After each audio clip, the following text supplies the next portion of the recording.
O milagre que mudou a vida de Tatiane. Tatiane tinha apenas 9 anos quando os médicos fecharam o diagnóstico, síndrome de Nona. Uma condição genética rara que afetava seu coração, seu crescimento e, segundo os especialistas, limitaria sua vida de formas que nenhuma criança deveria enfrentar. Seus pais, Marcos e Ana, ouviram frases como ela nunca terá uma vida normal e preparem-se para muitas internações. O coração de Tatiane, fraco e com defeitos congênitos, exigia medicamentos diários, consultas constantes e um cuidado que esgotava a família, não só financeiramente, mas emocionalmente. A menina, apesar da fragilidade física, era alegre. Adorava desenhar anjos e sonhava em brincar como as outras crianças, mas qualquer esforço a deixava ofegante, com os lábios arroxados pela falta de oxigenação. Sua mãe, Ana, chorava em silêncio enquanto lavava a louça, pedindo a Deus uma resposta. Seu pai, Marcos, trabalhava dobrado como pedreiro para pagar os remédios, mas as contas só aumentavam. Até que um dia, uma vizinha, Dona Maria, uma irmã da congregação cristã no Brasil, parou em frente à casa deles e perguntou com voz serena: "Filha, por que vocês não levam Tatiane na igreja?" Lá, Deus ouve as orações. Ana, que havia sido criada na fé mas se afastado por desânimo, hesitou. "Já rezamos tanto, Dona Maria." Mas a irmã, com seu vestido simples e o lenço na cabeça, apenas sorriu. "Na CCB, a gente ora juntos. A fé da igreja é diferente. Vamos experimentar?" No domingo seguinte, Tatiane entrou pela primeira vez em um salão da congregação cristã no Brasil. Não havia instrumentos, nem coros ensaiados, apenas vozes unidas cantando hinos como a Jesus, amigo fiel e a Deus é amor. As irmãs, com seus vestidos modestos e cabelos presos, sorriam para ela. Os irmãos, de ternos simples, a cumprimentavam com respeito. O ancião, um homem de cabelos grisalhos e voz firme, dirigia a reunião com uma serenidade que Tatiane nunca tinha visto em lugar algum. Ela sentou-se ao lado da mãe, observando tudo. Quando chegou a hora das orações, o ancião pediu que todos se ajoelhassem. "Vamos levar ao Senhor nossas necessidades, com fé", disse ele. Ana, com lágrimas nos olhos, levantou a mão e pediu: "Senhor, tem piedade da minha filha. Os médicos disseram que não há cura, mas o Senhor é maior que qualquer doença." Tatiane sentiu uma mão quente em seu ombro, era Dona Maria, orando baixinho: "Jesus, toca nesta criança." Naquele dia, pela primeira vez, Tatiane sentiu algo diferente. Não era só o cansaço de sempre, mas uma paz que não vinha dos remédios. Quando o ancião anunciou que haveria Santa Ceia, ela viu os irmãos passando o pão e o cálice com reverência. "Isto é o corpo de Cristo, partido por nós", disse o ancião. Tatiane não entendeu tudo, mas seu coração ardia. As semanas passaram, e Tatiane começou a ir à igreja com frequência. As irmãs a abraçavam, os irmãos oravam por ela após os cultos, e o ancião sempre lhe dizia: "Confia, filha. Deus não desampara os seus." Um dia, depois de um culto de oração especialmente fervoroso, Tatiane sentiu algo estranho. Respirou fundo e percebeu que não estava ofegante. Correu até a mãe: "Mãe, eu tô bem. Não tô cansada." Ana, incrédula, levou a mão ao peito da filha e sentiu o coração batendo forte, mas regular. Sem a arritmia de sempre. No dia seguinte, levaram Tatiane ao médico. Os exames mostravam uma melhora inexplicável. O cardiologista, surpreso, pediu novos testes. Uma semana depois, o diagnóstico: os defeitos cardíacos reduziram significativamente. Não há mais necessidade de cirurgia imediata. Os médicos não tinham explicação. Mas Tatiane, Ana e Marcos sabiam. O milagre não parou por aí. Com o tempo, Tatiane cresceu, superou as limitações físicas e, aos 16 anos, foi batizada nas águas da congregação cristã no Brasil, diante de irmãos que choravam de alegria. Quando emergiu da água, o ancião abraçou-a e disse: "Hoje, você nasceu de novo. Não só do corpo, mas da alma." Anos depois, Tatiane, agora uma jovem de 22 anos, está na igreja novamente, desta vez para dar seu testemunho. De pé, como é o costume na CCB, ela segura o microfone com mãos firmes e olha para os irmãos. "Eu poderia estar contando uma história de dor, de limitações. Mas Deus, na sua misericórdia, me deu uma vida nova. Não foi um médico, não foi um remédio, foi a fé desta igreja, as orações dos irmãos, a mão de Deus tocando minha vida. Hoje, eu não tenho mais a síndrome de Nona. Meu coração é sadio. E o mais importante, minha família encontrou a paz em Cristo. Ela faz uma pausa, olha para a mãe, que chora no banco, e continua. Muitas vezes, a gente acha que Deus não ouve. Mas Ele tem seu tempo. E quando Ele age, não é para metade. É para a glória dele. Se você está aqui hoje com um problema que parece sem solução, não desista. A fé verdadeira não é só acreditar que Deus pode, é saber que Ele quer abençoar a gente. E nesta igreja, a gente aprende isso, a simplicidade, a humildade, a confiança no Senhor. Porque milagre não é só curar o corpo. É transformar a vida. O salão fica em silêncio por um momento. Depois, os irmãos começam a cantar, sem instrumentos, apenas vozes unidas. A Deus demos glória, que os céus se alegrem. Tatiane fecha os olhos, agradecida. Não é só sua história que mudou. É a história de uma família que encontrou refúgio onde muitos só veem simplicidade, mas que, na verdade, é o lugar onde Deus mais gosta de se revelar. A voz do pastor ecoa suave, como um abraço no coração de cada um ali. Enquanto o coro dos irmãos sobe em louvor, Tatiane sente as lágrimas escorrerem sem pressa pelo seu rosto. Ela lembra daqueles dias em que o desespero era seu companheiro mais fiel, quando as contas se amontoavam na mesa da cozinha e o diagnóstico do filho mais velho, Lucas, de apenas 9 anos, parecia uma sentença sem apelação. Doença degenerativa. Sem cura conhecida, disseram os médicos. Mas ali, naquele salão simples, com paredes despojadas e cadeiras de plástico, ela tinha aprendido uma verdade que nenhum hospital poderia ensinar, que Deus não se impressiona com aparências, mas com corações que insistem em crer. Foi numa terça-feira de jejum, 3 meses atrás, que tudo começou a mudar. Tatiane chegou à igreja com o peso do mundo nas costas, mas com uma Bíblia apertada contra o peito, como se ela fosse sua última âncora. O pastor falou sobre o sangue de Jesus, sobre como a fé não é só esperar, mas agarrar a promessa. E ela agarrou. Não com palavras bonitas, mas com o choro, com o suor, com o jejum que doía no corpo, mas aliviava a alma. Cada noite, ela e o marido, Marcos, oravam sobre Lucas, ungindo sua testinha com óleo, declarando que aquele menino seria um testemunho vivo do poder de Deus. Até que, numa manhã comum, Lucas acordou e disse: "Mãe, hoje eu tô sentindo as pernas diferentes." Tatiane quase deixou cair o prato que lavava. No início, foi um formigamento. Depois, movimento. Em uma semana, o menino que mal conseguia se levantar da cama deu os primeiros passos trôpegos, segurando nas mãos dos pais. Os médicos, incrédulos, pediram exames, refizeram ressonâncias, cochicharam entre si. Inexplicável, disseram. Mas Tatiane sabia, não era inexplicável. Era Deus. Agora, enquanto o louvor sobe, ela olha para Lucas, ali na primeira fileira, de pé, sorrindo, com os braços levantados. O mesmo menino que os médicos disseram que nunca andaria. E não é só ele. Ao lado, está a Dona Maria, a vizinha que chegou à igreja arrastando uma depressão de anos, e hoje canta com os olhos brilhando, livre dos remédios. Mais atrás, o seu João, que veio com um tumor considerado terminal, e agora segura no ar seu último exame, remissão total. O pastor se aproxima de Tatiane, com um sorriso que parece guardar segredos do céu, pergunta: "Irmã, você quer dar um depoimento hoje?" Ela hesita por um segundo, não por vergonha, mas porque as palavras parecem pequenas demais para tudo que Deus fez. Mas então, com a voz embargada, ela sobe ao pequeno púlpito de madeira. "Eu vim aqui quebrada. Com medos, com dívidas, com um filho doente. Mas nesta igreja, eu aprendi que Deus não olha para nossa força. Ele olha para nossa fé. Mesmo quando a gente não vê saída, Ele já está preparando o milagre.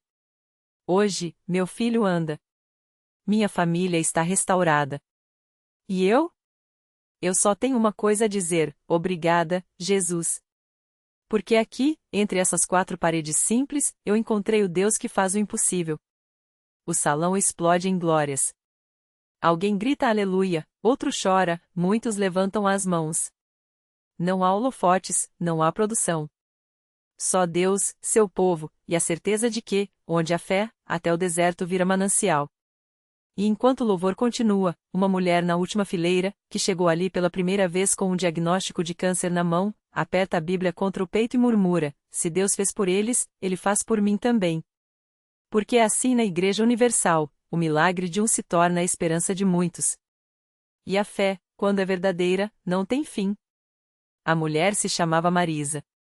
Há 3 meses, os médicos tinham lhe dado um prazo, 6 meses de vida, no máximo. O tumor na mão direita já havia se espalhado, e a dor era tão forte que ela mal conseguia segurar um copo. Mas naquela noite, enquanto ouvia o testemunho da mãe cujo filho voltou a andar, algo dentro dela se mexeu. Não era só esperança, era uma certeza que ela não conseguia explicar. Ela tinha entrado na Universal arrastando os pés, quase por insistência da vizinha, que falava sem parar dos milagres que via ali. Não custa nada tentar, Marisa, disse a mulher, segurando seu braço com cuidado. Mas Marisa já tinha tentado de tudo, quimioterapia, radioterapia, até aqueles chás amargos que a deixavam tonto. Nada adiantara. Até que, naquela noite, ela viu com os próprios olhos uma mãe abraçando o filho que os médicos disseram que nunca mais andaria. E ouviu a voz do pastor dizendo: Deus não muda. Se ele fez ontem, ele faz hoje. Quando o apelo foi feito, Marisa não hesitou. Ela se levantou, trêmula, e caminhou até o altar. As lágrimas escorriam sem parar, molhando o curativo que cobria sua mão deformada. O pastor orou por ela com uma autoridade que Marisa nunca tinha visto antes. Não eram palavras bonitas, era uma ordem: em nome de Jesus, essa doença sai agora. O câncer secou na raiz. Ela sentiu algo quente percorrer seu braço, como se uma corrente elétrica tivesse passado por ali. Quando abriu os olhos, o pastor pediu que ela movesse os dedos.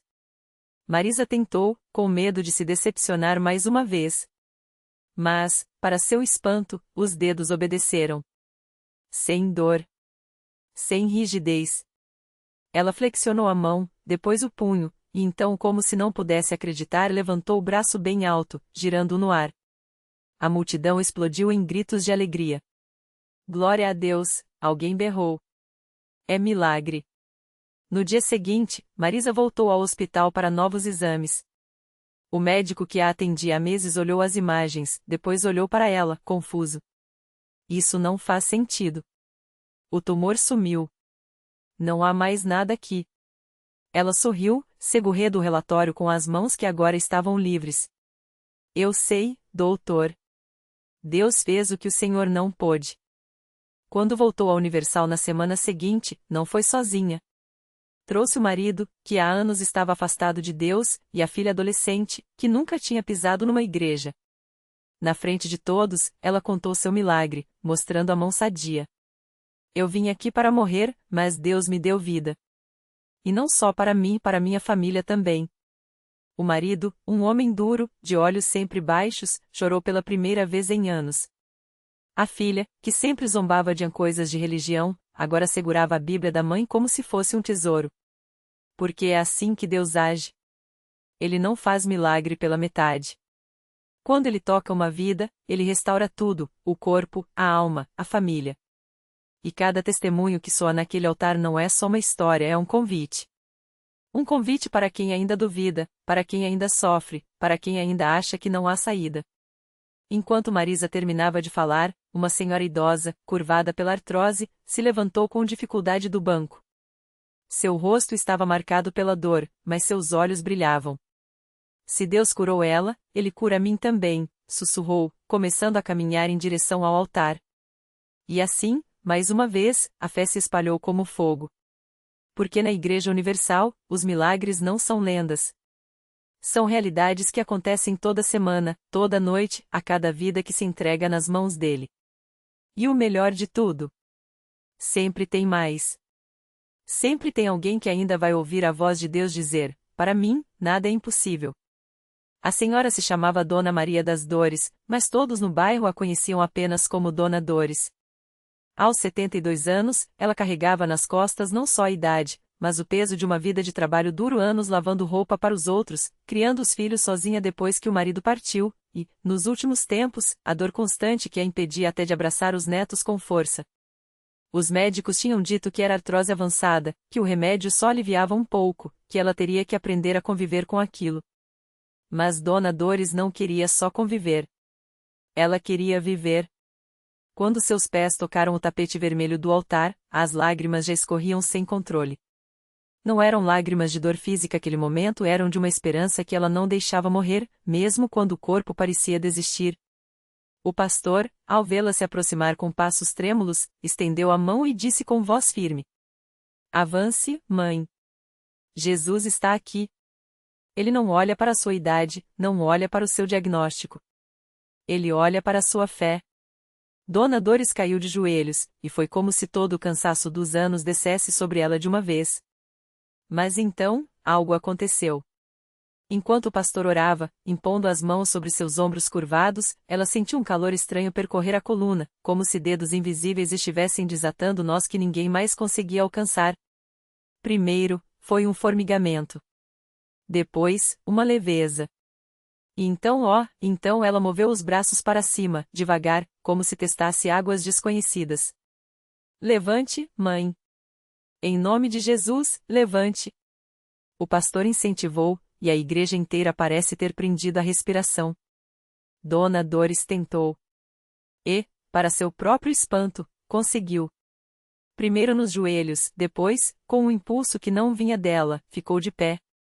Retinha as costas. Esticava os braços para o céu. E então, como se o corpo tivesse esquecido décadas de dor em um instante, ela começou a girar, a pular, a dar graças com os pés que antes mal a sustentavam. "Estou curada. Estou curada." Gritava, enquanto as pessoas ao redor choravam, batiam palmas, glorificavam a Deus. Uma mulher ao seu lado, que tinha vindo com uma enxaqueca que durava dias, sentiu a dor sumir no mesmo instante. Um homem na última fileira, com problemas no coração, levou a mão ao peito e percebeu que a pressão que o oprimia havia desaparecido. Era como se a fé de Dona Dores tivesse aberto uma porteira, e a bênção de Deus entrasse em torrente para todos que estavam ali com o coração aberto. Quando ela desceu do altar, não foi mais a mesma. Não só porque podia caminhar sem dor, mas porque algo dentro dela tinha renascido. Na semana seguinte, voltou à igreja com os filhos e netos. "Se Deus fez isso por mim, imagine o que Ele pode fazer por vocês", dizia, distribuindo abraços apertados, daqueles abraços que a dor já não deixava ela dar. E assim, como Marisa, como tantos outros, Dona Dores se tornou mais uma prova viva de que na Universal, Deus não faz acepção de pessoas. Não importa se é uma jovem com depressão, um idoso com o corpo gastado ou uma família em frangalhos, quando a fé encontra a unção, o impossível se torna testemunho. E o mais lindo é que, enquanto houver alguém disposto a crer, os milagres não vão parar. Porque Deus não se cansa de mostrar que, para Ele, não existe caso perdido. Só corações esperando para serem encontrados. Na mesma semana em que Dona Dores voltou à igreja com a família, uma moça chamada Ana Clara entrou pela primeira vez na Universal arrastando um peso que ninguém via, mas que a esmagava por dentro. Ela tinha apenas 24 anos, mas os olhos cansados contavam uma história de anos de luta. Desde os 15, vivia refém de crises de ansiedade tão fortes que chegavam a paralisá-la. Médicos, remédios, terapias, tudo aliviava por um tempo, mas a escuridão sempre voltava. Até que, numa tarde em que o desespero bateu mais forte, ela ouviu no rádio o depoimento de uma mulher que, depois de anos deprimida, tinha sido libertada na igreja. Algo dentro dela disse: "Vá. Só hoje, vá." Ana Clara entrou tímida, sentou-se no fundo, com as mãos trêmulas apertando a bolsa. Enquanto o pastor falava sobre a fé que move montanhas, ela sentia o coração acelerar, mas dessa vez não era o pânico, era uma esperança estranha, como se algo novo estivesse nascendo. Quando chegou o momento da oração, ela não teve forças para levantar, mas uma irmã da igreja, percebendo sua luta, se aproximou e segurou sua mão. "Deus te vê, minha filha. Ele sabe do seu sofrimento", sussurrou. E foi nesse instante, com lágrimas escorrendo, que Ana Clara sentiu algo quebrar dentro dela. Não foi um alívio passageiro, não foi uma ilusão, foi como se uma corrente invisível se rompesse. Nos dias seguintes, ela esperava que o medo voltasse, que a ansiedade acordasse de madrugada como sempre fazia. Mas não voltou. No lugar da opressão, veio uma paz tão profunda que ela nem sabia que existia. Uma semana depois, estava de volta à igreja, dessa vez na frente, com as mãos levantadas, cantando sem medo. Eu não sou mais escrava, ela repetia, e cada palavra era um milagre. E não parou por aí. Poucos bancos à frente de Ana Clara, um casal que já estava prestes a assinar os papéis do divórcio ouviu seu testemunho e sentiu o coração ser tocado. Marcos e Juliana haviam se afastado tanto um do outro que mal se cumprimentavam, mas ali, enquanto o pastor falava sobre restauração, eles se olharam e, pela primeira vez em meses, viram não um inimigo, mas a pessoa que um dia juraram amar. Não foi fácil reconstruir, exige esforço, mas com a orientação da igreja e a fé que renasceu neles, começaram a resgatar o que parecia perdido. Hoje, eles não só estão juntos como lideram um grupo de casais na Universal, mostrando que Deus não só cura feridas como transforma cinzas em beleza. Enquanto isso, nos bastidores da igreja, uma equipe de obreiros orava por cada nome escrito nos pedidos de oração. Entre eles, estava o de seu João, um senhor de 78 anos que chegará em uma cadeira de rodas, com as pernas atrofiadas depois de um AVC. Os médicos haviam dito que ele nunca mais andaria, mas sua nora, que já tinha visto milagres ali, não o aceitou aquecer. Se Deus ressuscitou mortos, ele pode levantar meu sogro, ela declarou, e a igreja concordou em fé. Na primeira reunião, seu João mal conseguia mexer os dedos. Na segunda, já movia os pés levemente. Na terceira, com lágrimas nos olhos, ele se levantou primeiro apoiado, depois sozinho e deu os primeiros passos em anos. A igreja explodiu em glórias, e ele, que antes mal falava por causa da sequela, gritou: "Eu ando porque Jesus me carregou." Essas histórias não são exceções. Todos os dias, em cada templo da Universal, vidas são transformadas de maneiras que a lógica não explica. Não é sorte, não é coincidência, é o Deus que não muda, o mesmo que abria os olhos dos cegos nos tempos da Bíblia, agora agindo através de uma igreja que não teme crer no impossível. E o melhor de tudo: cada milagre é como uma semente. Ana Clara hoje ajuda outras jovens com ansiedade. Dona Dores leva vizinhos doentes para a igreja. Marcos e Juliana restauram lares. Seu João, que já foi considerado um caso sem esperança, agora ora pelos enfermos com uma autoridade que só quem experimentou o sobrenatural tem. Porque na Universal, o milagre não é só um momento, é o começo de uma nova história. E Deus, que não faz acepção de pessoas, está sempre à espera do próximo coração que o busque. Afinal, como diz o pastor no final de cada culto, se Deus fez por eles, Ele pode fazer por você. A pergunta não é se Ele quer, é se você está disposto a crer. O último milagre da noite. Era uma quarta-feira como outra qualquer, até que ela entrou. Magra, olhos fundos, arrastando os pés como se carregasse o peso do mundo. A dor no corpo era apenas um eco da dor na alma, um diagnóstico sem volta, uma sentença médica que lhe roubara até a vontade de sorrir. Mas quando a mão do pastor se apoiou em sua cabeça e a oração subiu como incenso, algo mudou. Não foi instantâneo como nos filmes. Primeiro, um calor estranho nas mãos. Depois, uma paz que não fazia sentido. E então, ao abrir os olhos, ela soube: a morte havia recuado. Os exames da semana seguinte confirmaram o impossível. Os médicos balbuciaram palavras como a remissão espontânea, mas ela sorriu, porque sabia a verdade: Deus tinha lembrado do seu nome. E assim, como Ana Clara, Dona Dores, Marcos e seu João, ela se tornou mais uma prova viva de que o milagre não é o fim, é o convite para uma vida que vale a pena ser vivida. Reflexão final. Há quem diga que milagres são coisa do passado.